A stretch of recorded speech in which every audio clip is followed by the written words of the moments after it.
Good morning students, welcome in Hindi class. आज हम हिंदी की पाठ्य पुस्तक पाठ 3 मैं गंगा हूँ पढ़ेंगे।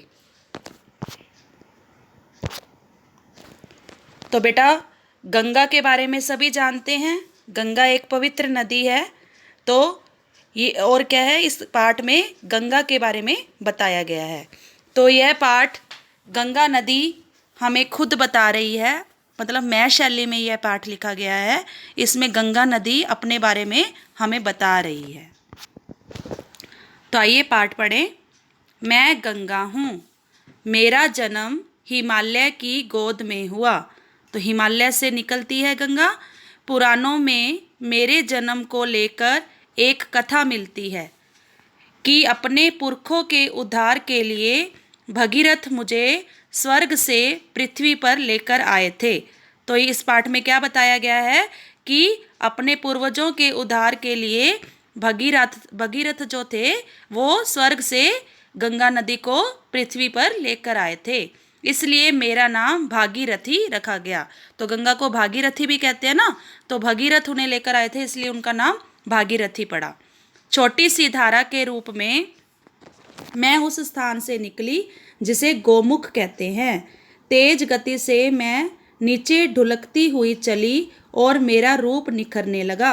पहाड़ों को चीरती और चट्टानों को टकराती हुई उछलती कूदती मैं आगे बढ़ती गई। तो इस तरह से गंगा नदी अपने बारे में बता रही है कि वो सबसे पहले धरती पर कैसे आई, फिर वो कैसे तेज गति से नीचे की ओर बहने लगी और किस तरह से पहाड़ों और चट्टानों से टकराती हुई वो आगे बढ़ती गई। फिर क्या हुआ, फिर गंगा नदी देव प्रयाग पहुंची तो अलकनंदा मुझसे आ मिली। यहाँ मेरा नाम गंगा हो गया। ऋषिकेश पहुँचते पहुँचते मैं मैदान में उतरकर बहने लगी। ऋषिकेश जानते हैं ना बेटा, हरिद्वार के पास। तो ऋषिकेश से चलकर मैं शिव की नगरी हरिद्वार पहुंची। तो हम हरिद्वार घूमने के लिए जाते हैं, वहाँ गंगा नदी में नहाते हैं ना।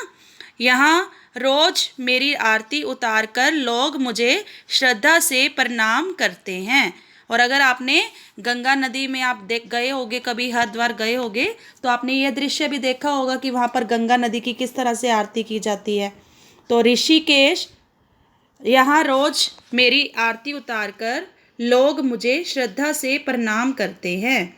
ऋषिकेश, हरिद्वार और काशी मेरे किनारों पर बसे प्रसिद्ध तीर्थ है।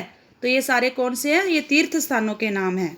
हरिद्वार में मेरे किनारों पर साधु संतों के बड़े बड़े अनेक आश्रम और मंदिर है, मतलब अनेक साधु जो हैं मंदिर और आश्रम बनाकर रहते हैं। पूरे भारतवर्ष से ही नहीं बल्कि विदेशों से भी तीर्थयात्री स्नान करने और मंदिरों के दर्शन करने यहाँ आते हैं। तो कहने का मतलब ये है कि विभिन्न देशों से, विदेशों से भी, फॉरेन कंट्रीज से भी लोग जो है इन सब के दर्शन करने के लिए आते हैं। मेरे दर्शन करने और मुझ में स्नान करने की बड़ी महिमा है, मतलब बहुत प्रसिद्ध हूँ मैं। स्नान मतलब गंगा नदी में स्नान करना जो है बहुत ही पवित्र माना गया है।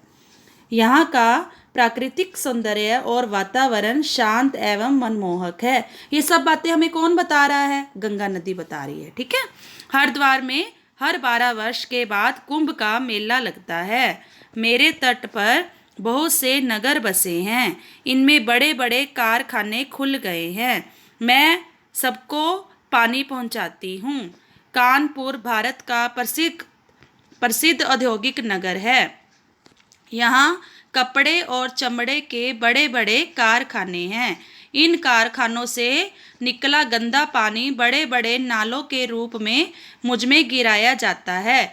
इससे मेरा जल प्रदूषित होता है। तो आपको पता है ना बेटा, जल प्रदूषण कैसे होता है। अब वो क्या कह रही है, गंगा नदी क्या कह रही है कि जो कारखानों से जो है गंदा पानी निकलता है वो नालों में गिराया जाता है, नालों के रूप में। उसमें से जो नाले निकलते हैं वो मुझ में मिलते हैं। तो इससे क्या हो जाता है, मेरा जल प्रदूषित हो जाता है। तो आप इस चित्र में देख सकते हो कि किस तरह से कारखानों में नाले लगे हुए हैं और वो गंगा नदी के जल में मिल रहे हैं, इससे क्या हो जाता है, गंगा नदी का जल जो है वो दूषित हो जाता है। फिर आगे गंगा नदी क्या बताती है अपने बारे में, कानपुर से चलकर मैं प्रयाग पहुंचती हूँ। ये स्थानों के नाम है बेटा। यहाँ जमुना से मेरा संगम होता है, मतलब यमुना और गंगा नदी आपस में मिल जाते हैं। इस संगम पर प्रत्येक 12वें वर्ष बड़ा भारी कुंभ का मेला लगता है। तो 12 वर्ष के बाद क्या है, यहाँ पर क्या लगता है, कुंभ का मेला लगता है, जिसमें शामिल होने के लिए देश विदेश से लाखों श्रद्धालु आते हैं। तो लोग क्या है, इस मेले में पहुंचते हैं। मैं फिर आगे बढ़ती हूँ, क्योंकि चलना और बहते रहना ही मेरा काम है। तो गंगा नदी हमें क्या बता रही है कि मैं निरंतर चलती रहती हूँ, लोगों की प्यास बुझाती, खेतों में हरियाली लाती। अब मैं वाराणसी पहुँचती हूँ। अब वो कहाँ पहुँच गई है, बातों बातों में हमें कहाँ के दर्शन करवा रही है, वाराणसी के। तो वाराणसी का दूसरा नाम काशी है। तो काशी को बहुत बड़ा तीर्थ माना गया है। यह बाबा विश्वनाथ का स्थान है और भारत की मिली जुली संस्कृति का बड़ा केंद्र है। तो बेटा हमारे ग्रंथों में, पुराणों में काशी का नाम बहुत आता है और इसको बहुत पवित्र स्थान माना गया है। अब ये देखिए, ये वाराणसी का जो है हमें चित्र दिखाया गया है कि किस तरह से वहाँ पर गंगा नदी बहती है और वहाँ पर नावें चलती हैं। वाराणसी तक आते आते मुझ में छोटी बड़ी 50 नदियाँ आ मिलती हैं। कई नदियाँ, जब तक वो वाराणसी तक पहुँचती है तो गंगा नदी में कई नदियाँ मिल जाती हैं। वाराणसी से आगे चलकर मैं बिहार राज्य में प्रवेश करती हूँ। छपरा, पटना आदि नगरों से होती हुई मैं पश्चिम बंगाल में पहुँचती हूँ। यहाँ मेरी 2 धाराएँ हो जाती हैं। एक धारा बांग्लादेश को जाती है, जहाँ मुझे पद्मा के नाम से पुकारा जाता है, और दूसरी धारा कोलकाता की ओर जाती है, जहाँ मुझे हुगली भी कहते हैं। अंत में मैं मीलों लंबी यात्रा पूरी करने के बाद बंगाल की खाड़ी में समुद्र में मिल जाती हूँ। भारतवासी मुझे पवित्र नदी मानते हैं। तो हम इस पे पहले भी बात कर चुके हैं कि गंगा हमारी पवित्र नदी है, किंतु लक्ष्य तक पहुँचते पहुँचते अपनी दुर्दशा देखकर मुझे बहुत दुख होता है। अब वो गंगा नदी अपनी क्या व्यथा, क्या दुख हमें बता रही है कि जब ये सारी चीज़ें, सारे स्थान पार करके अंत तक मेरी क्या स्थिति हो जाती है, बहुत ही दयनीय हो जाती है। दुर्दशा मतलब बुरी दशा हो जाती है और उससे उसको दुख पहुंचता है। गंगोत्री से चलते समय मेरा स्वच्छ श्वेत निर्मल चांदी जैसा रूप वाराणसी तक पहुंचते पहुंचते मटमैला और दूषित हो जाता है। तो वो क्या कहती है, कहाँ तो मेरा जो जल होता है वो साफ था, श्वेत था, निर्मल था, जिसमें कोई मैल नहीं थी, और क्या है, वाराणसी तक जब मैं पहुंचती हूँ ये मटमैला, इसमें मैल हो जाती है और ये दूषित हो जाता है। कारखानों से निकले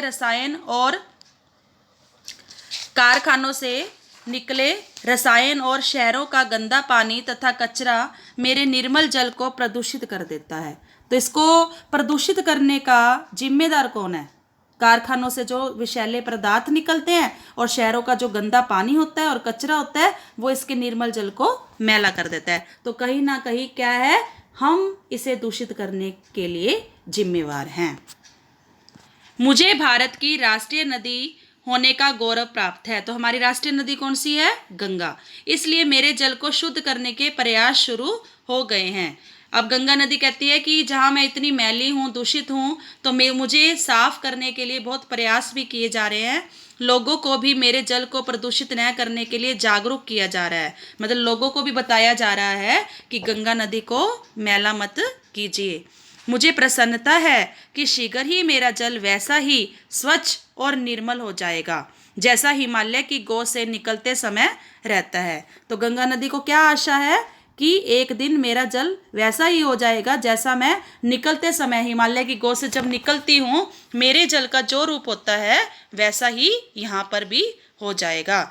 मुझे स्वच्छ रखना आप सभी के प्रयत्नों से ही संभव है। तो गंगा नदी क्या कह रही है?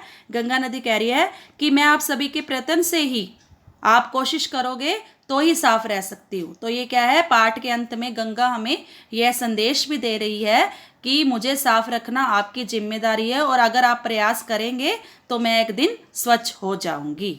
तो बेटा इस पाठ को ध्यानपूर्वक पढ़ें और याद करें और हर बार की तरह आपको PDF फाइल भेजी जाएगी, उसे आप ध्यानपूर्वक देखें और अपनी कार्य पुस्तिका में कार्य करें। धन्यवाद बेटा।